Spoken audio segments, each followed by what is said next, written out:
లూకా సువార్త 15వ అధ్యాయము 20వ వచనాన్ని మనము చదువుకుందాం. వాడింకా దూరముగా ఉన్నప్పుడు తండ్రి వారిని చూచి కనికరపడి పరిగెత్తి వారి మెడ మీద పడి ముద్దు పెట్టుకొనెను. హల్లెలూయా.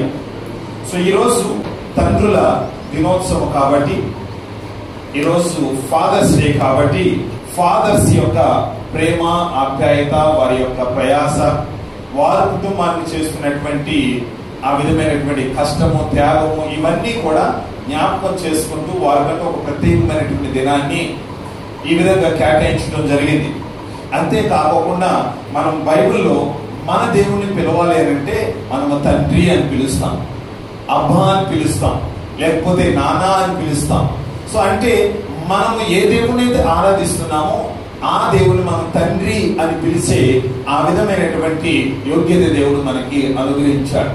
సో అదే విధంగా ఈ దినమున మనము ఫాదర్స్ డే సెలబ్రేట్ చేసుకుంటున్నప్పుడు ఫాదర్ యొక్క పరిస్థితిని ప్రతి ఒక్క కుమారుడు, కుమార్తె అర్థం చేసుకోవాలి. తండ్రి యొక్క బాధ్యత ఎంతగా ఉన్నదో ఆ బాధ్యతను ప్రతి ఒక్క బిడ్డ అర్థం చేసుకోవాలి.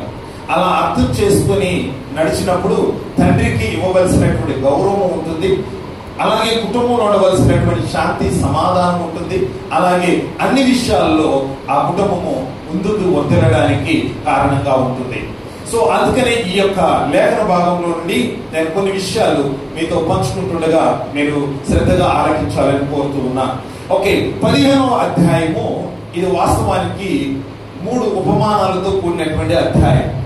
ఈ 3 ఉపమానాల్లో సాధారణంగా మనము ఫోకస్ చేసేది ఒక విషయం గురించి ఫోకస్ చేస్తాం. ఇప్పుడు మనము మొట్టమొదటి ఉపమానం తప్పిపోయిన గొర్రె గురించి మనం ఫోకస్ చేస్తాం. అలాగే రెండవ ఉపమానము పోగొట్టుకున్న నాన్న గురించి మనం ఫోకస్ చేస్తాం. అలాగే మూడవది తప్పిపోయిన కుమారుడు గురించి మనం చెప్పుకుంటూ వస్తూ ఉంటాం.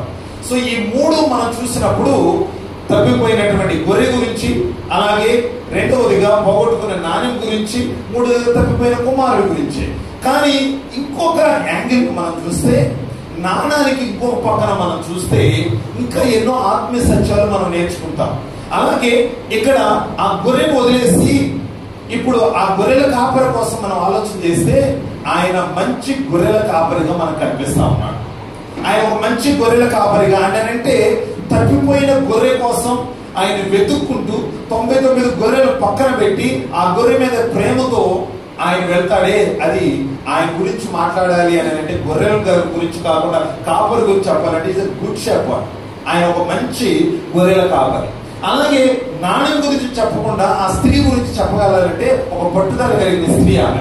ఎందుకనంటే ఆ నాణ్యం దొరికేంత వరకు ఆమె వదిలిపెట్టలేదు. ఆ నాణ్యం దొరికేంత వరకు ఊడ్చింది, అలాగే దీపం వెలిగించింది, చివరికి అది దొరికేంత వరకు కూడా ఆమె ప్రయాసపడింది. అంటే ఒక పట్టుదల కలిగిన స్త్రీగా ఉంది. అలాగే మూడోది, సో తప్పిపోయిన కుమారుడు పక్కన పెడితే తండ్రి యొక్క రోల్ ఈ యొక్క ఉపమానంలో చాలా గొప్పగా కనిపిస్తూ ఉంటుంది. అంటే ఈ తండ్రి ఎవరు అని అంటే ద రియల్ లవింగ్ ఫాదర్ లాగా మనకి ఇక్కడ కనిపిస్తాడు. ఈ యొక్క ఉపమానంలో ఈ తండ్రి నిజంగా ప్రేమ కలిగినటువంటి తండ్రిగా మనకు కనిపిస్తాడు. ఈ రోజుల్లో మనందరికీ ఒక మోడల్ ఫాదర్ గా మనకు కనిపిస్తూ ఉంటాడు. అంతేకాకుండా మనందరికి ఒక ఆదర్శమైనటువంటి తండ్రిగా ఇక్కడ మనకు కనిపిస్తూ ఉంటాడు. సో ఈ ఆదర్శమైనటువంటి తండ్రి తన కుమారుల కోసం ఎలా తప్పిస్తూ ఉంటాడు, తన కుమారుడు మరలా తిరిగి రావాలని, తనతో కలిసి జీవించాలని తన హృదయం ఎలాగా కొట్టుమిట్టాడుతూ ఉంది, నిజంగా ఎంత ప్రేమ తన యొక్క కుమారుడి మీద చూపించాడు అన్నది ఈ యొక్క ఉపమానంలో మనకి కనిపిస్తూ ఉంటుంది.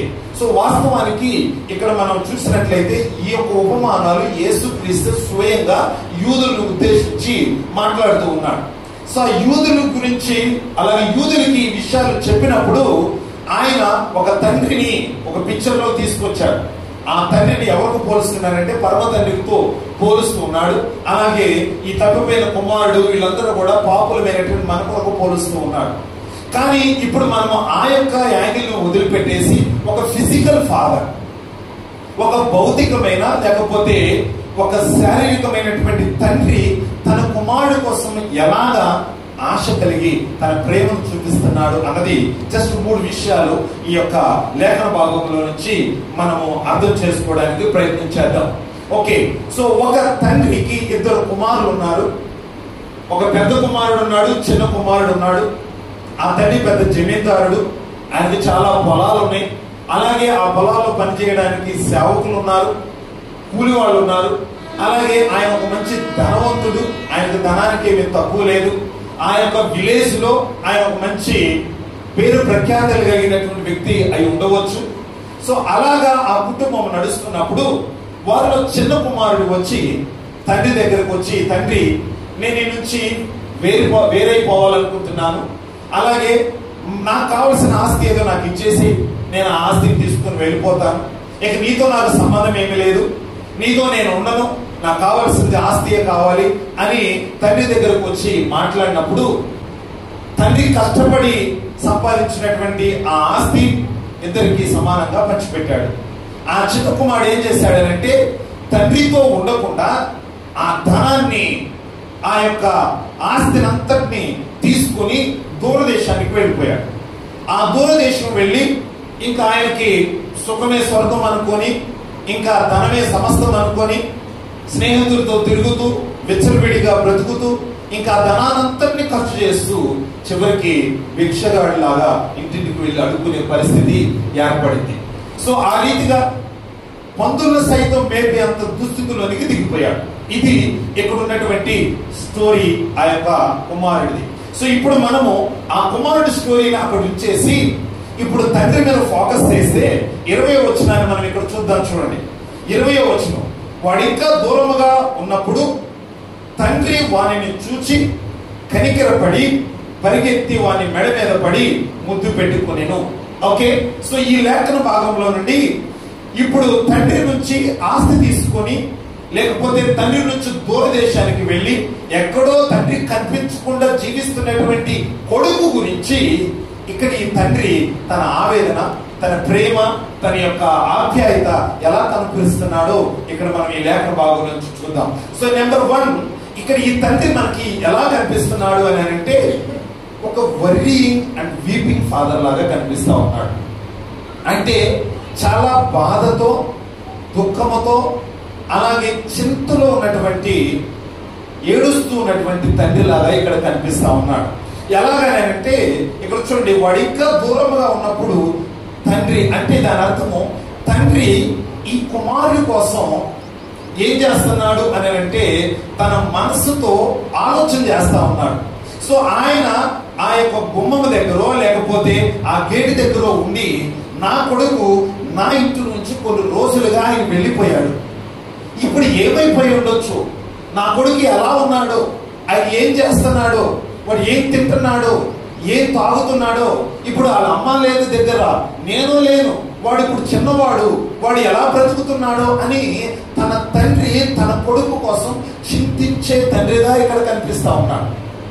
అంతేకాకుండా తన కొడుకు కోసం ఆయన బాధపడుతూ దుఃఖపడుతున్నటువంటి పరిస్థితి ఇక్కడ కనిపిస్తుంది. ఎందుకనంటే ఆ తండ్రి కొడుకు కోసం రోడ్డు వైపే చూస్తూ ఉన్నాడు. అంటే ఆ కొడుకు కోసం ఆలోచన చేస్తూ, కొడుకు కోసం చింతిస్తూ, కొడుకు కోసం బాధపడుతూ ఆ విధంగా ఆ కొడుకు వైపే ఆయన తన మనసును పెట్టుకుంటున్నాడు. సో ఇక్కడ చూడండి, ఈ తండ్రి ఈ యొక్క కుమారుడు తన నుంచి వెళ్ళిపోయిన తర్వాత ఆ కుమారుడు వెళ్ళిపోయాడే అని ఆయనకి బాధ లేకపోకుండా ఏం లేడు. వాడు నా మాట వినలేదు, వాడు కావాలని, ఆస్తి కావాలని కోరాడు. అంతేకాకుండా ఎంత నచ్చ చెప్పినా వాడు వెళ్ళలేదు, వాడు వెళ్ళిపోయింది కదా, వాడి గతి వాడిదే, వాడి జీవితం వాడి ఇష్టం, వాడు ఏమన్నా కానీ నాకేంటి అని నిశ్చింతగా, లేకపోతే ఏ బాధ లేకుండా ఆయన లేడు. ఎందుకనంటే ఆ తండ్రి తన లాంగింగ్ హార్ట్ ఏంటంటే కోరుకుంటుంది, నా కొడుకు ఇప్పుడు ఏం చేస్తున్నాడు. రోజు కలిసి భోజనం చేసేవాళ్ళం, రోజు కలిసి డాడీ గుడ్ మార్నింగ్ అని చెప్పేవాడు, రోజు కలిసి వాడి తల మీద చేయి వేసి నిమురుతూ ఉండేవాడిని. ఈ రోజు వాడు నాకు దూరంగా వెళ్ళిపోయాడు, ఎక్కడికి వెళ్ళిపోయాడో ఏంటో అని ఆ కుమారుడి గురించి ఈ తండ్రి చింతిస్తూ ఉన్నాడు, బాధపడుతూ ఉన్నాడు. ఇక్కడ మనం ఆలోచన చేస్తే తండ్రి ఇక్కడ దుఃఖపడటానికి కారణాలు చాలా ఉన్నాయి, తండ్రి చింతించడానికి గల కారణాలు చాలా ఉన్నాయి, కొడుకు చేసినటువంటి పరిస్థితిని చూసి బాధపడటానికి చాలా కారణాలు ఉన్నాయి.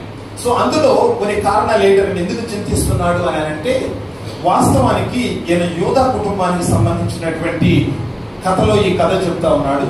యూదా బిడ్డల్ని చిన్నప్పటి నుంచి ధర్మశాస్త్రంలో, దేవుని బోధలో, వాక్యంలో, సత్యంలో పెంచుతారు ఏ తండ్రి అయినా కానీ. తండ్రికి ఉన్నటువంటి బాధ్యతలు అవి.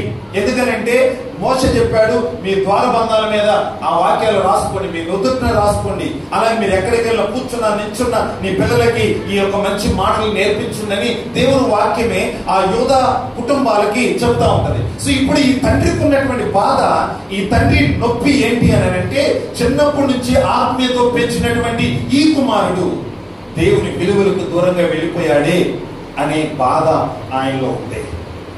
వీడిని చిన్నప్పటి నుంచి ప్రార్థన చేయడం నేర్పించాము, బైబిల్ చదవడం నేర్పించాము, లేకపోతే సండే స్కూల్కి వెళ్ళడం నేర్పించాము, ఈ చిన్న కుమారుడికి పాటలు పాడటం నేర్పించాము, అన్ని నేర్పించామే.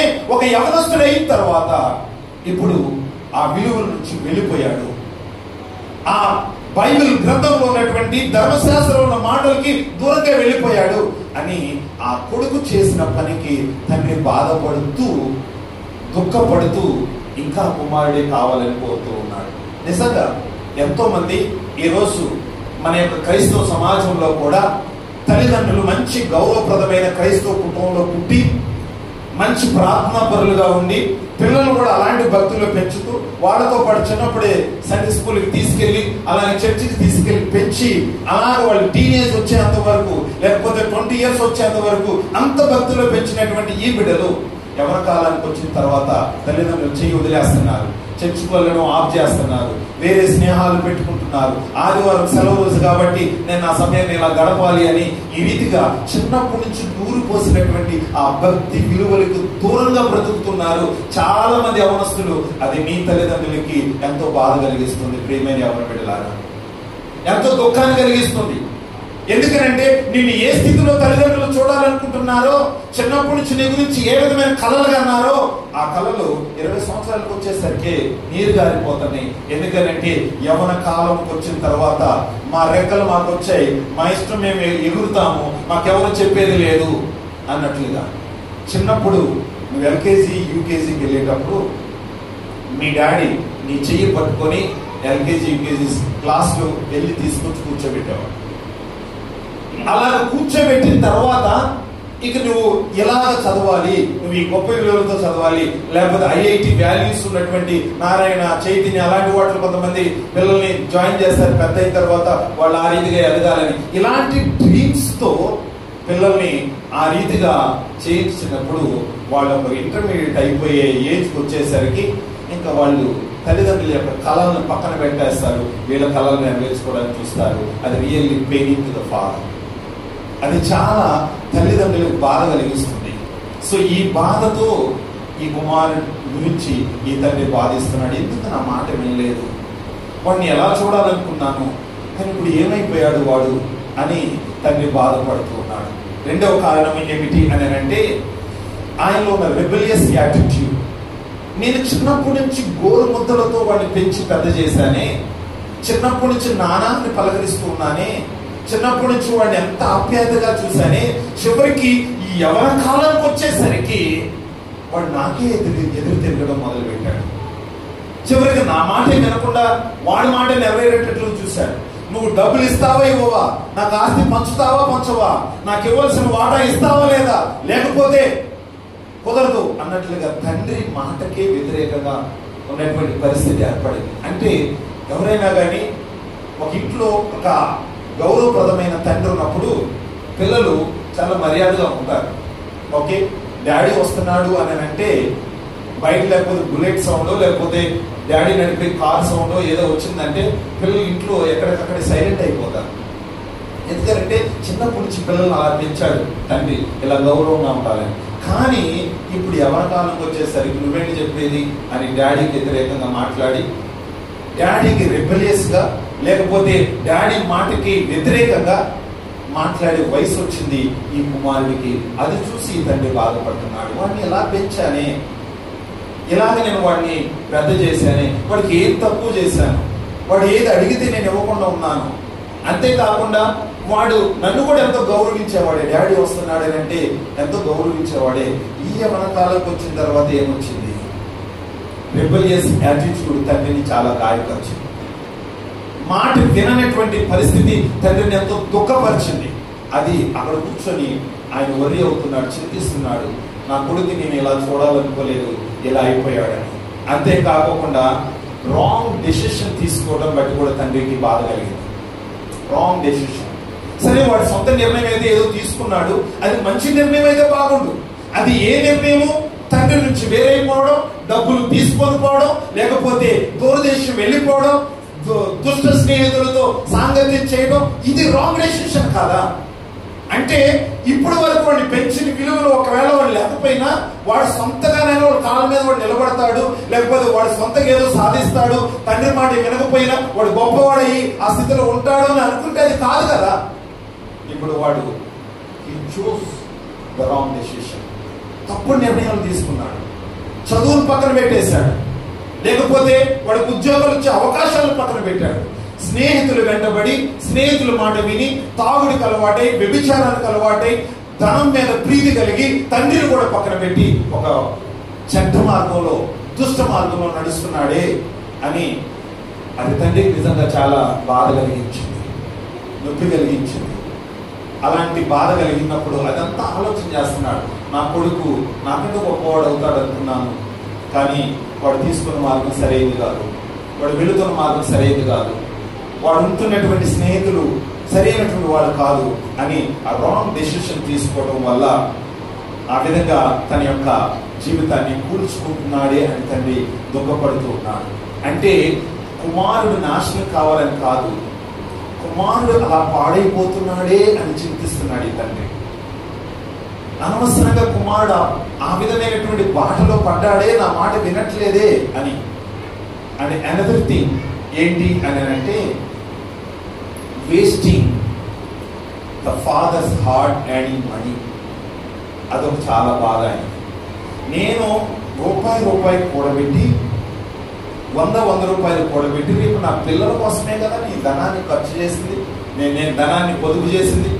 ఇంత ధనమంతా నేను పొలంలో పనిచేసి చెమట వచ్చి కూలీలను పెట్టి ఆ యొక్క పొలాన్ని దున్ని, లేకపోతే ఇత్తనం వేసి, వాటికి నీరు పెట్టి, రాత్రంగా పగలనక పొలాలను కొనుక్కొని ఇంతగా నేను ధనాన్ని సంపాదించానే, అది నా పిల్లల కోసమే కదా. ఇప్పుడు నేను ఇంత కష్టపడి చెమట వచ్చిన ధనాన్ని వాడు వేస్ట్ చేస్తున్నాడే అనే బాధ తండ్రిని దుఃఖపరుస్తాం. అవును, చాలా మంది కొడుకులకి తండ్రి కష్టపడి సంపాదించే ధనం విలువ తెలియదు. తండ్రి తను కష్టపడుతున్నప్పుడు 0, 1 ఎకరం కూడా పొలం లేదు, కానీ రాత్రనక పగలనక కష్టపడి మా డాడీ నాకేమి ఇవ్వలేదు, నాకు 2 కొడుకులు ఉన్నారు, వాళ్ళనైనా నేను మంచి స్థితిలో ఉండాలని కష్టపడి డబ్బులు పొదుపు చేసి ఒక పొలాన్ని కొని ఆ పొలంలో ఒక సంవత్సరం పనిచేసి లాభం పొంది 2వ పొలాన్ని, ఇలా ఎంతో కష్టపడి సంపాదించిన ధనం చివరికి నేలపాలు చేస్తున్నాడే అని ఆ తండ్రికి ఎంతో బాధ కలుగుతాం, ఎంతో వేదన కలుగుతాం. చాలా మంది పిల్లలకి తండ్రి రిక్షా దొక్కి ఫీజులు కడుతున్నాడని కూడా తెలియట్లేదు. రాత్రి చాలా మంది కష్టమనక బాధనక నిద్రాహారాలు మాని నా పిల్లలకి మంచి చదువులు కావాలని బాధపడుతున్నారు, వాళ్ళు కష్టపడుతున్నారే అన్నదా తల్లిదండ్రులకు తెలియదు. చాలా మంది కొడుకులు కూతుర్లు తండ్రి సంపాదించిన ధనాన్ని సర్వనాశనం చేస్తున్నారు. తండ్రి ఎంత రక్తపు బొట్టులు కాచి ఒక్కొక్క రూపాయి పొదుపు చేస్తున్నాడు, నిద్రలు మానేసి నిద్రలు పక్కన పెట్టేసి సంపాదిస్తున్నాడే, ఆ ధనాన్ని ఒక్క మాటతో దాన్ని ఖర్చు చేసి తండ్రికి బాధ కలిగిస్తున్నారు. కొంతమంది అడుగుతారు, నాకు స్మార్ట్ వాచ్ కావాలి, లేకపోతే నాకు యాపిల్ ఫోన్ కావాలి, లేకపోతే నాకు మంచి డ్రెస్ కావాలి, లేకపోతే నాకు బైక్ కావాలని గొంతెమ్మ కోరికలు ఉంటాయి చాలా మంది యవ్వన బిడ్డలకి. కానీ తండ్రి అంతకి ఇవ్వగలడా? తండ్రి అంతగా నాకు సహాయం చేయగలడనే ఆలోచన ఏ యవనస్తుడికి ఈ రోజుల్లో ఉండట్లేదు. అది ఎంత బాధ కలిగిస్తుందో చూసారు యవనస్తులా. తండ్రి ప్రేమను అర్థం చేసుకోండి. తండ్రి ప్రేమ కోసం ఎంత కష్టపడుతున్నారో ఒకసారి గుర్తు చేసుకోండి. ఎన్ని రాత్రులు నీ గురించి తెలియకుండా 4 గోడల మధ్యలో కన్నీరు కారుస్తున్నాడో ఒకసారి ఆలోచన చేయండి. నీ విచ్చలవిడి జీవితానికి తండ్రి బలైపోతున్నాడు. ఒకసారి ఆలోచన చేసుకోండి. ఈ దుర్మార్గుడు, ఈ చిన్న కుమారుడు తన విచ్చలవిడి జీవితాన్ని, హార్డ్ అండ్ మనీ, కష్టపడి సంపాదించిన ధనాన్ని కొన్ని రోజుల్లో విచ్చలవిడిగా ఖర్చు చేశాడు. ఆలోచన చేయండి. తండ్రులు బాధపడుతుంది ఎందుకో తెలుసా? worry అవుతుంది ఎందుకో తెలుసా? మీ జీవితాలు నాశనం అవుతాయని, మీ జీవితాలు పాడైపోతాయని. ఇక్కడ ఈ తండ్రి బాధపడడానికి ఇన్ని కారణాలు ఉన్నాయి. ఇన్ని విధాలుగా తండ్రి బాధపడుతూ ఉన్నాడు. అంతేకాకుండా నా నుంచి దూరం అయిపోయాడే, వాడు ముఖం కూడా నేను చూడలేకపోతున్నానే అని తండ్రి చింతిస్తా ఉన్నాడు. తండ్రి బాధపడుతూ ఉన్నాడు. ఇప్పుడు నా కొడుకు నా దగ్గర ఉంటే సరే, వాడు ఏ స్థితిలో ఉన్నా నేను చూస్తూ ఉంటాను, వాడు ముఖం కూడా కనిపించట్లేదే అని ఈ తండ్రి చింతిస్తూ ఉన్నాడు. First thing that I want to tell you, the real and loving father worrying and weeping for the prodigal son. ఈ తప్పిపోయిన కుమారుడు అన్ని విషయాల్లో తప్పిపోయాడు. తండ్రిని గౌరవించడంలో తప్పిపోయాడు, తండ్రి ఆస్తుల్ని కాపాడటంలో తప్పిపోయాడు, అంతేకాకుండా మంచి నిర్ణయం తీసుకోవడంలో తప్పిపోయాడు, ఆత్మీయ విలువలు కాపాడటంలో తప్పిపోయాడు, అన్ని విషయాల్లో తప్పిపోయాడు. నా కొడుకు ఇలా ఎందుకు అయిపోయాడే, నా కూతురు ఎందుకు ఇలా జీవిస్తుంది, నా మాట ఎందుకు వినట్లేదు, లోకంలో ఉన్న పోకళ్ళు ఫ్యాషన్ వైపు నా కూతురు నా కొడుకు వెళ్ళి నేను కష్టపడుతున్న ధనాన్ని వృధా చేస్తున్నారే అని ఎన్నోసార్లు తండ్రి ఏడ్చినటువంటి సందర్భాలు ఉన్నాయని కూతురులారా, కొడుకులారా ఆలోచించేయండి. This is the father's day. You need to respect your father and you need to respect the father hard and money. Not to spend lavishly, not to spend without any meaning. అర్థం లేకుండా ఇష్టం వచ్చినట్లుగా, అదే ఈజీగా చెట్లకి ఏదో ఆకులు పోసుకున్నట్లుగా రావట్లేదు ఆ ధనం. ఈయన ఎంత కష్టపడి సంపాదించి ధనం వచ్చింది, ఎంతగా చెమటోసి ధనం వచ్చింది, అయినా కానీ అప్పటికి అర్థం చేసుకున్నాడా? లేదు. ఈ రోజుల్లో పిల్లలకి ఇంటి దగ్గర నుంచి స్కూల్కి వెళ్ళాలంటే ఆటో వస్తుంది, స్కూల్ బస్ వస్తుంది. అలాగే ఆ స్కూల్ నుంచి ఇంటికి రావాలంటే గేట్ దగ్గరికి ఆటో వస్తుంది, స్కూల్ బస్ వస్తుంది. కాలుతో 2-3 అడుగులు వేసేది కూడా లేదు. కానీ మీ తండ్రులు చదివే రోజుల్లో 5-6 కిలోమీటర్లు కాలి నడకని పోతేనే 5వ తరగతి 6వ తరగతి చదివేవాళ్ళు. తెలుసా నీకు? ఆ రోజులు నీకు గుర్తున్నాయా? నిన్ను అలా నడిపించకుండా నేను ఆటోలో స్కూల్ బస్సులో తీసుకువెళ్తూ ఉంటే ఈరోజు నీకు అంత గర్వమా? ఈ తండ్రి కష్టపడి ఈరోజు ఏదో ఒకటి ఆయన చేస్తున్నాడు అని అంటే తన ప్రేమను తోలనాడి పక్కన పెట్టి అదా మళ్ళీ తర్వాత మా యొక్క ఫ్రెండ్స్ అందరూ కూడా కారులో వస్తున్నారు డాడీ, మేము కారులో వెళ్ళాలి, స్కూల్ బస్సులో వెళ్ళాం. ఇలాంటి భయంకరమైనటువంటి అవసరాలు కూడా పిల్లలు కూడా ఉన్నారు. జాగ్రత్త. నేనేం చెప్పాలనుకుంటున్నానంటే, ప్రియమైనటువంటి పిల్లలారా, మీ తండ్రి మీ గురించి చింతిస్తున్నాడు. మీరు చేసిన తప్పులను బట్టి ఏడుస్తూ ఉన్నాడు. మీరు తీసుకున్న నిర్ణయాలను బట్టి కుమిలిపోతున్నాడు. మీరు తీసుకున్నటువంటి ఆ తప్పుడు మార్గాలను బట్టి నీకు తెలియకుండా ఎన్నో రోజులు నిద్ర లేకుండా కన్నీరు కారుస్తున్నాడు. Can you understand father's love today? ఈరోజు ఫాదర్స్ డే కదా. ఆయన ఫాదర్ యొక్క ప్రేమను అర్థం చేసుకోగలవా? లేకపోతే ఫాదర్ కష్టమే, ఇక ఆయన అలాగే కష్టపడి ఆయన ఒక ఎద్దు, లేకపోతే ఆ గాడిదలాగా పనిచేస్తాడు, ఆయన పోషించేవాడు కాబట్టి అట్లా పనిచేయాలి, మేము ఇలా జీవించాలి. No, not at all. That's not a peaceful family. అర్థం చేసుకోండి దేవుని యొక్క తండ్రి యొక్క ప్రేమ ఎంత గొప్పదో. నెంబర్ టూ ఫస్ట్ వన్ ఏంటంటే వరీయింగ్ అండ్ వీపింగ్ ఫాదర్. మనం ఇక్కడ చూస్తున్నాం తన పిల్లల కోసం ఎంతగా వరీ అవుతున్నాడు, ఎంతగా ఏడుస్తున్నాడు. నెంబర్ 2 ఏంటంటే వాచింగ్ అండ్ వెయిటింగ్ ఫాదర్. అంటే నా కొడుకు ఎప్పుడు వస్తాడా అని ఎదురు చూస్తూ ఉన్నటువంటి తండ్రి ఇక్కడ కనిపిస్తా ఉన్నాడు. అంటే అంత దుర్మార్గ పనులు చేసినా, అంత తండ్రికి వ్యతిరేకంగా బ్రతికినా, అంతగా తండ్రి ఆస్తిని సర్వనాశనం చేసిన, సమాజంలో ఉన్న పేరు ప్రఖ్యాతులు తండ్రికి ఉన్నవి నట్టి సముద్రం చేసిన, still is longing that my son will come back. He has a hope that he will return. ఇక్కడ చూడండి 20వ వచనం. వాడు ఇంకా దూరంగా ఉన్నప్పుడు తండ్రి వాడిని చూసి, ఇంకా దూరంగా ఉన్నప్పుడు అంటే దాని అర్థం చూడండి, ఇప్పుడు ఒక పిచ్చివాళ్ళలాగా జుట్టు పెంచుకొని చిప్పిరి బట్టలతో ఒక దారిన ఆకలితో అలమటిస్తూ ఊగుకుంటూ వస్తున్నాడు ఈ యొక్క తప్పిపోయిన కుమారుడు. వచ్చి ఇంట్లోకి వచ్చి తలుపు కొట్టి కాలింగ్ బెల్ నొక్కి నేను నీ కుమారుణ్ణి అనిపించుకోవడానికి కూడా యోగ్యుడు కాదు అని ముందు ఎట్లా అనుకున్నాడు, దాన్ని బట్టి అలా చెబుదామని అనుకొని తయారై వస్తున్నాడు. కానీ ఈ తండ్రి గేట్ దగ్గరే రోడ్డు వైపే చూస్తూ ఆ కొడుకు వస్తున్నటువంటి ఆ నడకను చూసి, ఆయన యొక్క పోలికను చూసి, నేను ఎంత కాలం నుంచి నా కొడుకు కోసం ఎదురు చూస్తున్నానో ఆ కొడుకు ఏనే అని దూరంగా ఉండగానే, ఆ కొడుకు గేటు దగ్గరకు రాకముందే, తలుపు కొట్టి డాడీ అని పిలవక ముందే ఏనే వెళ్ళిపోయి ఆ కొడుకుని కౌగిలించుకున్నాడు. అంటే he was watching and waiting for long days. ఎన్నో రోజుల నుంచి ఆ కొడుకు కోసం ఎదురు చూస్తున్నాడు. ఎందుకనంటే ఎదురే చూడకపోతే ఆ కొడుకు ఎదురుగా ఆయన ఎలా వెళ్తాడు?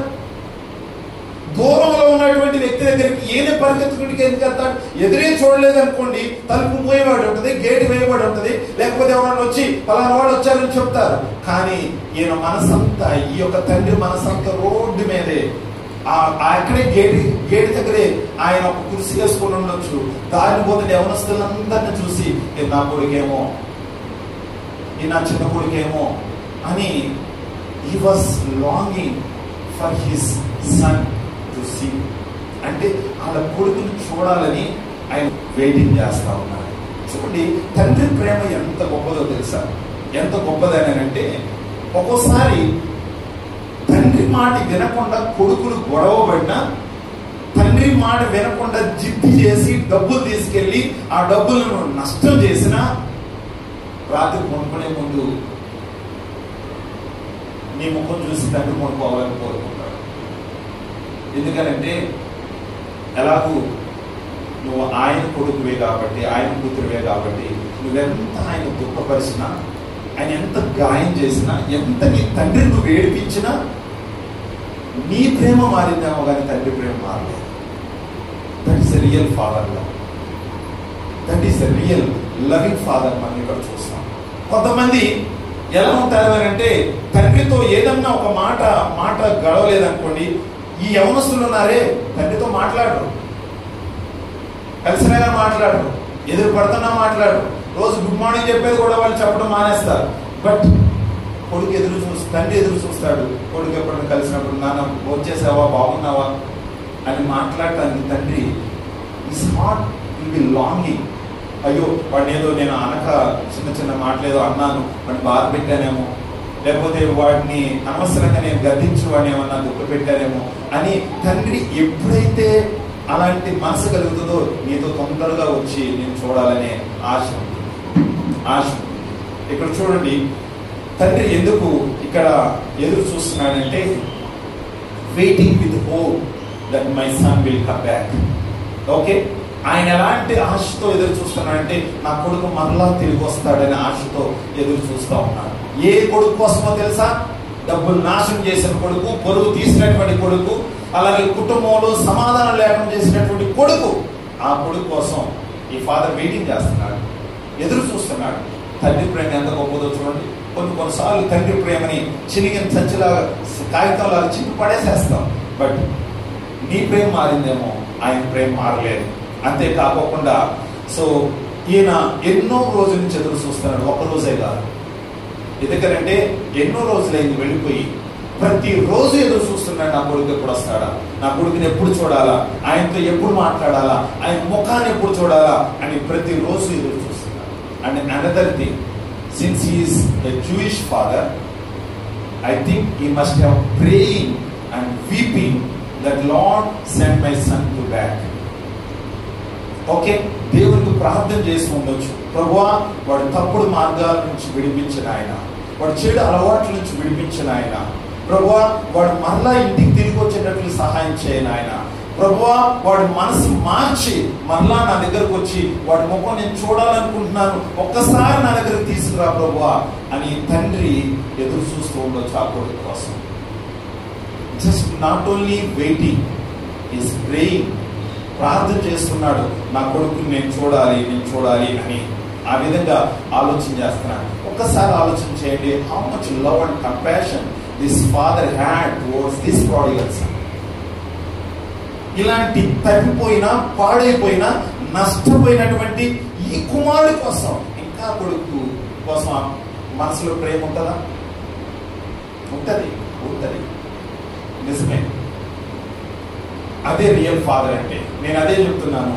Even the fathers that we have today, ఈ లెసన్స్ మనం తీసుకోవాలి. మన పిల్లలు మన కోసం ఎంత చేసినా, వాళ్ళు చిన్న పిల్లలు, ఒక్కోసారి మన మాట అనొచ్చు, లేకపోతే ఒకసారి మన మాట వినకపోవచ్చు, మనకి వ్యతిరేకంగా ఉండొచ్చు, మనతో మాట్లాడకపోవచ్చు, తల్లికి ఇస్తున్నంత గౌరవం తండ్రిగా నీకు ఇవ్వకపోవచ్చు. మా అమ్మే గొప్పది, మా అమ్మే మమ్మల్ని చూసుకుంటుంది, మా అమ్మే మమ్మల్ని ప్రేమిస్తుంది అని ఎన్నోసార్లు తండ్రికి విలువ లేకుండా చేసిన సందర్భాలు ఉండొచ్చు. But still then we need to love our daughters and sons. మనం ఇంకా వాళ్ళని ప్రేమించాలి. ఎందుకంటే వచ్చే పిల్లలు మన పిల్లలే, మన కడుపును పుట్టినటువంటి వాళ్ళే. వాళ్ళు చేసే ఎన్నో తప్పులు ఉండొచ్చు, కానీ చిన్న పిల్లలు తప్పు చేస్తారు, పెద్దలు మనం తప్పు చేయరు. వాళ్ళు తప్పు చేసినా మనం వాళ్ళని మన రెక్కల కింద రావాలి. వాడి కింద దెబ్బ తగిలినా, బాధ తగిలినా మనకు తగిలినట్లే. వాడు రేపు ఏ విషయంలో ఏడుస్తున్నా మనం ఏడ్చినట్లే. ఏదో చిన్న వయసులో అలా అనుకుని చేసి ఉండొచ్చేమో, కానీ మనం మాత్రం ఆ బిడ్డలను ప్రేమించాలి. This is the model father we have here.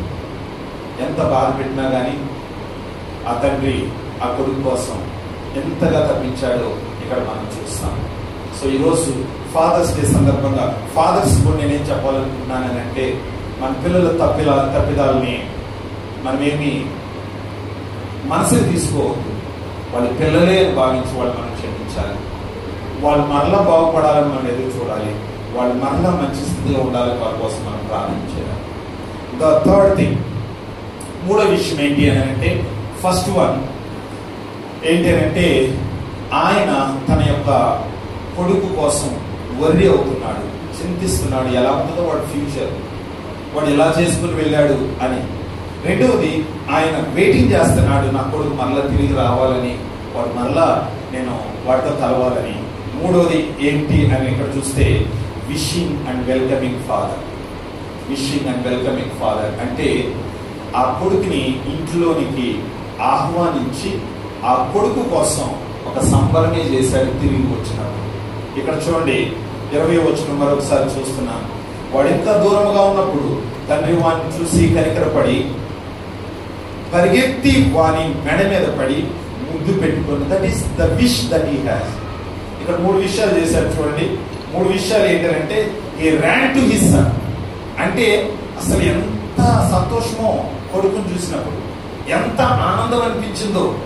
వీడే నా కొడుకు నిర్ధారణ అయిన తర్వాత, ఇన్ని రోజుల నుంచి ఎదురు చూస్తున్న నా కొడుకు వచ్చాడని ఆయనకి ఒక బలమైనటువంటి రుజువు కనపడిన తర్వాత, కొడుకు నా దగ్గర రావడం కాదు, నేనే కొడుకు దగ్గరికి వెళ్ళి నా ఇంట్లోకి ఆహ్వానిస్తాను అంటే, మొట్టమొదటిగా ఏం చేశాడంటే, ఈయన he Ryan to his son. అంటే కొడుకు దగ్గరికి అయినా పరిగెత్తుకుంటూ వెళ్ళాడు. పరిగెత్తుకుంటూ వెళ్ళడం అని అంటే, ఒక జమీందారుడిగా, ఆ వయసులో ఉన్నటువంటి వ్యక్తిగా, సో ఆ నిలువు అంగీ వేసుకొని పరిగెత్తడం చాలా కష్టమైంది. ఆయన ఒకవేళ ఆ అంగీ కొంచెం చెయ్యి పైన పట్టుకొని పరిగెత్తాడేమో తెలియదు. అంటే he never thought of himself. ఆయన గురించి ఆయన పడిపోతానేమో పరిగెత్తితే, ఈ వయసులో నేను పరిగెత్తితే నాకేమవుతుంది అన్నట్లుగా ఆలోచన చేయలేదు. నేను పరిగెత్తుకుంటే జమీందారు గారు ఎట్లా పరిగెత్తుతున్నారని, వేరే వాళ్ళు ఏమనుకుంటారు అని అన్నట్లు ఏ ఆలోచన లేదు. తనకున్నది ఒకటి ఏంటంటే, నా కొడుకు నాకు కనపడ్డాడు, ఇంకా నాకు ఎవరేమనుకున్నా పర్వాలేదని ఆయన పరిగెత్తుకుంటూ వెళ్ళాడు. ఎంత ప్రేమ తండ్రి చూపించాడు చూడండి. అండ్ అనదర్ థింగ్, ఇక్కడ ఏమి రాయబడింది అని అంటే, పరిగెత్తి వెళ్ళటమే కాదు, ఇక్కడ హీ ఎంబ్రేస్డ్, ఆయన కౌగిలించుకున్నాడు. అంటే వెళ్ళిన వెంటనే నాన్న బాగున్నావా అని పలకరించడం కాదంట, వెళ్ళిన వెంటనే కౌగిలించేసుకున్నాడు. ఇంకా అసలు మాటలు లేవు, అక్కడ క్రియలు కనిపిస్తాను. జస్ట్ వెళ్ళిన వెంటనే గట్టిగా హత్తుకున్నాడు. ఈ కౌగిలి మిస్ అయ్యి ఆ తండ్రికి ఎన్ని రోజులు అవుతుందో, ఆ హత్తుకుని రోజు తండ్రితో ఉండే ఆ అనుభవం మిస్ అయ్యి ఎన్ని రోజులు అవుతుందో, ఆ రోజు ఆ కొడుకుని గట్టిగా కౌగిలించుకొని అప్పుడు ఆయన అనుకున్నవచ్చు, this is what I have been waiting for many days. నా కొడుకు నా కౌగిట్లు ఇలా రావాలని నేను ఎన్నో రోజుల నుంచి వెయిట్ చేస్తా ఉన్నాను. అది ఆ రోజు జరిగింది. మూడోది ఏం జరిగిందనంటే, ఈ కిస్. ఇక్కడ రాయబడింది ఏంటంటే, మెడ మీద పడి ముద్దు పెట్టుకునేను. ప్రేమను వలకపోస్తున్నాడు అక్కడ, తన ప్రేమను కుమ్మరిస్తున్నాడు అక్కడ. Even I can add some more words along with that. He might have wept bitterly. ముద్దు పెట్టుకున్నప్పుడు కేవలం ముద్దే కాదు, కన్నీళ్ళు కూడా కారుండొచ్చు. ఎంతగా కారుండొచ్చు అంటే వెనకాల వీలు తడిచిపోయి ఉండొచ్చేమో తెలియదు. అంతగా తన యొక్క ఆనంద బాష్పాలను వ్యక్తపరిచి ఉండొచ్చు. సో ఎంత ఆయన్ని విష్ చేస్తున్నాడు చూడండి, ఎంత కావాలని కోరుకున్నాడు చూడండి. సో ఇక్కడ ఒక వస్త్రాలు, ఇప్పటి వరకు చినిగిపోయిన వస్త్రాలు ఉన్నాయి, ఆ పందుల దగ్గర ఉన్న వస్త్రాలు ఉన్నాయి, అది తీసేసి, నానా నీకు ఈ బట్టలు కాదు, నేను మంచి బట్టలు ఇస్తాను కొడుకో. అంతేకాకుండా ఉంగరం ఇచ్చాడు, రింగ్ ఇచ్చాడు. సో నువ్వు నా కొడుకురా, నువ్వు నీకెన్న రింగులన్నీ కూడా ఎక్కడెక్కడ నువ్వు ఖర్చు చేసి ఉండొచ్చు, అమ్మేసుకొని ఉండొచ్చు, పోగొట్టుకొని ఉండొచ్చు. నా కొడుకు కాబట్టి నువ్వు కూలివాడు కాదు, నేను ఇచ్చే రింగ్ వేసుకో. అంతేకాకుండా నీకు నేను చెప్పులు వేస్తాను, నీ చెప్పులు తొలుకో, నువ్వు రాజాలా ఉంది, ఇక్కడ నువ్వు నా కూలివాడు కాదు అని ఆ రీతిగా ఆ కొడుకుని అంతగా వెల్కమ్ చేశాడు. చూడండి ఎంతగా వెల్కమ్ చేశాడు. పోగొట్టుకున్న వస్త్రాలు ఇచ్చాడు, పోగొట్టుకున్నటువంటి ఉంగరాన్ని ఇచ్చాడు, పోగొట్టుకున్నటువంటి చెప్పులు తొలగించేశాడు. ఆ ఇంట్లో ఎంత గ్రాండ్ వెల్కమ్ అంటే ఆ కుమారుడికి చెప్పలేనంత సంతోషం. అంటే he was wishing that my son should come back, and after he is coming back, welcoming. అంటే రెడ్ కార్పెట్ వేసి నా కొడుకు వచ్చేసాడు పదండి. And finally what happened, fatted calf, పువ్వినటువంటి దూడని వధించి అందరితో సెలబ్రేషన్ చేసుకోవడం మొదలుపెట్టారు. ఆ గృహంలో కొన్ని రోజుల వరకు దుఃఖము, వేదన, చింత, బాధ ఉండేది. కానీ ఇప్పుడు అప్పుడు తిరిగి వచ్చేసరికి ఎక్కడలేని ఆనందం, సంతోషం, పక్కింటి వాళ్ళు కూడా పిలుచుకొచ్చి సెలబ్రేట్ చేసుకుంటున్నారు. నేనేం చెప్పాలనుకున్నానంటే, తండ్రి ఎంతగా మన పాపాలను క్షమించి, మన దోషాలను క్షమించి, మన తప్పిదాలన్నింటిని క్షమించి, ఈ కొడుకు ఏమనుకున్నాడో తెలుసా? తండ్రి దగ్గరికి వెళ్ళినప్పుడు ఒక డైలాగ్ చెప్తా. ఏ డైలాగ్ అది? తండ్రి, నీ ఎదుటను పరలోకం ఎదుటనే నేను పాపం చేశాను, నీ కుమారుడు అనిపించుకోవడానికి అది నోట్లోకి రాకముందే వెళ్ళి తండ్రి కౌగిలించుకున్నాడు. ఆ మాట ఆయన నోట్లో చెప్పలేదు,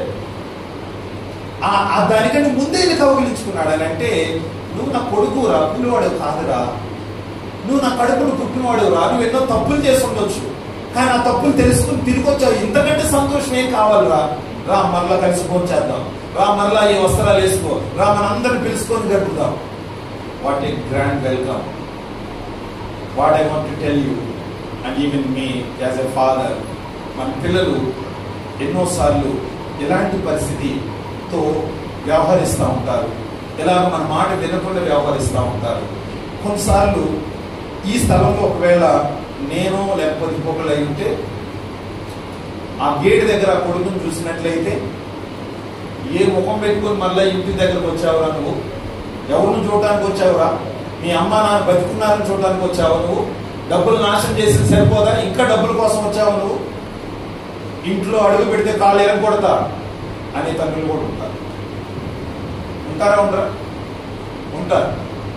I already told you that your life will be like this అని గతాన్ని గుర్తు చేసి, నీకు వెళ్ళేటప్పుడే చెప్పాను రా, నువ్వు ఇలా వెళ్తే నువ్వు నాశనం అవుతావని. సో చూసావు, నీ పరిస్థితి అదే అయింది అని గుర్తు చేసే తల్లిదండ్రులు కూడా ఉంటారు. But this father is not like that. ఈ తండ్రి అలాంటి వాడు కాదు. ప్రేమగా పిలిచి, హత్తుకొని, ముద్దు పెట్టుకొని, పక్కగా చెయ్యి పట్టుకొని ఇంట్లోకి తీసుకొచ్చి వస్త్రాలు తొలగించి రాజవైభవాన్ని ఇచ్చాడు మళ్ళా తిరిగి. అది ఎప్పుడు ఆ జీవితంలో ఎప్పుడు కూడా ఆ కొడుకు మర్చిపోడు, ఎప్పుడు మర్చిపోడు. ఎందుకనంటే, నేను ఎన్ని తప్పులు చేశానో, నాన్న ఎన్ని మాట్లాడినాను, నాన్న ఎంత చులకనగా మాట్లాడాను, నాన్న ఎంత తక్కువ చేసి మాట్లాడాను, నా స్నేహితుల ముందు కూడా ఎంతగా నీచంగా నా నాన్న గురించి మాట్లాడాను. మా నాన్న చదువు లేదు, మా నాన్న ఎడ్యుకేటెడ్ కాదు. See just I want to tell you one thing. మనము చిన్నపిల్లలుగా ఉన్నప్పుడు మా నాన్న గొప్ప గ్రేట్ డాడీ అంటారు. ఓకే, మా డాడీ చాలా గొప్పవాడు. మన పిల్లలు చెప్తా ఉంటారు వేరే వాళ్ళతో, my daddy is great daddy. కానీ అది ఓన్లీ చిల్డ్రన్, చైల్డ్గా ఉన్నప్పుడే. But when you come to the young age, will you repeat the same? నువ్వు ఒక యవనస్తుడిగా ఒక మంచి చదువుకుంటూ వచ్చినప్పుడు ఆ వయసులో మా డాడీ గ్రేట్ డాడీ అంటాం. Is uneducated man, he doesn't know. ఆయన చదువు సంధ్య రానివాడు. ఇప్పుడు ఫ్యాషన్ గా ఉండే డ్రెస్సులు వేసుకుంటుంటే సగం సగం డ్రెస్సులు వేసుకుంటే ఇప్పుడు అది ఫ్యాషన్. కానీ మా డాడీ వద్దంటాడు, ఆయన చదువు లేనోడు. మా అమ్మ అసలు చదువు లేనే లేదు, చీరలే కట్టుకుంటుంది, ఎప్పుడు డ్రెస్సులు వేసుకోదు అని ఎంతమంది తల్లిదండ్రుల్ని, కూతుర్లు, కొడుకులు కించపరుస్తున్నటువంటి వాళ్ళు. నువ్వు ఈ రోజు ఈ బట్టలు వేసుకుంటున్నావంటే వాళ్ళు కష్టపడింది కాదా? ఈ రోజు నువ్వు చదువులు చదువుతున్నావంటే వాళ్ళు కష్టపడింది కాదా? ఇప్పుడు యవ్వన కాలం వచ్చేసరికి గ్రేట్ డాడీ కాదు, చదువు సంధ్య లేనటువంటి డాడీ, పనికిరాని డాడీ అనే మాటల్లోకి వచ్చామా? Try to respect your father through out your life. మళ్ళీ ఎప్పుడు ఏడుస్తారో తెలుసా? యవన కాలంకి వచ్చిన తర్వాత చదువు సంధ్య లేనటువంటి డాడీ, లేకపోతే మొరటోడు, ఏమి తెలియదు అన్నట్లుగా అంటారు. కానీ ఆ డాడీ చనిపోయిన తర్వాత ఒక్కసారి ఆ డాడీ ఆ ఇంట్లో డిపార్ట్ అయిన తర్వాత ఫోటో దగ్గర కూర్చొని ఎంత కన్నీళ్లు పెట్టి ఏడుస్తారో వీ కెనాట్ ఇమాజిన్. అయ్యో మా డాడీ ఉంటే ఇలా ఉండేది కాదు, మా డాడీ ఉంటే ఇలా జరిగేది కాదు, మా డాడీ ఉంటే నాకు ఈ పరిస్థితి వచ్చేది కాదు. భర్త ఎల్లగొట్టి అమ్మ దగ్గరకు వచ్చుంటే మా డాడీ ఉంటే మా భర్తని గద్దించేవాడు. అప్పుడు గుర్తొస్తాయి. ఇంకేం చేస్తావు? ఫోటో ఏమన్నా సహాయం చేయగలదా? బతికున్నప్పుడే గౌరవం ఏమో లేదు, బతికున్నప్పుడే నీచంగా భావించావు నీ తండ్రిని, బతికున్నప్పుడే మొరటోడు, చదువు లేనోడు, నువ్వు వేసుకుంటున్నటువంటి వేషాలకు అర్థం చెప్తున్నాడని ఎన్నోసార్లు అన్నావు. కానీ ఇప్పుడు నీ తండ్రి నీకు అర్థం, నీ తండ్రి ఇప్పుడు నీకు ఎదురుగా కనపడినప్పుడు, చనిపోయినప్పుడు నా తండ్రి ఉంటే బాగుందని ఏడ్చిన ఇప్పుడు మళ్ళీ తిరిగి వస్తాడు. Please please, this is the father's day.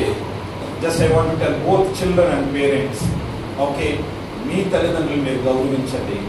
అలాగే తల్లిదండ్రులమైన మనము మన పిల్లలు తప్పులు చేసిన మనం వాళ్ళని ప్రేమించుదాం. అలా ఉన్నప్పుడు రియల్ లవింగ్ ఫాదర్ అనేది మనకి ఇక్కడ కనిపిస్తూ ఉంటుంది. So these 3 things that we learn from this passage. One is worrying and weeping father, and another one watching and waiting father, and the third one wishing and welcoming father. Okay, ఈరోజు మనం మన పిల్లలమైన మనం మన తల్లిదండ్రులకి grand celebration చేద్దాం. Daddy, నువ్వు మాకు డాడీగా ఉండటం మాకు ఎంతో గొప్ప ఘనకార్యం. అంటే we are so much privilege that you are my dad, the great dad. How many people can say now? చాలా సార్లు, ఎన్నోసార్లు యవ్వన కాలంలో వచ్చిన తర్వాత ఒక అబ్బాయిని ఎవరిని ప్రేమిస్తారు, డాడీ వద్దన్నందుకు అబ్బాయిలను వెళ్ళిపోతారు, డాడీని పక్కన పెట్టేస్తారు. ఇప్పుడు వెళ్ళిన తర్వాత కుమ్ములతో ఏడుస్తూ ఉన్నారు, డాడీ మాట వెళ్ళేదే నా బతికిట్లు అయిపోయిందని. Before you go to that step, realise here itself and love your father and follow the advice of father and respect him. Your life will be bright and you will have a golden future ahead. I'm telling to the children, in the same way, the fathers, we love them and we care for them and we wait for them and we forgive them and we do everything for our children because they are our children. They do mistakes, but we don't do. We try to love them.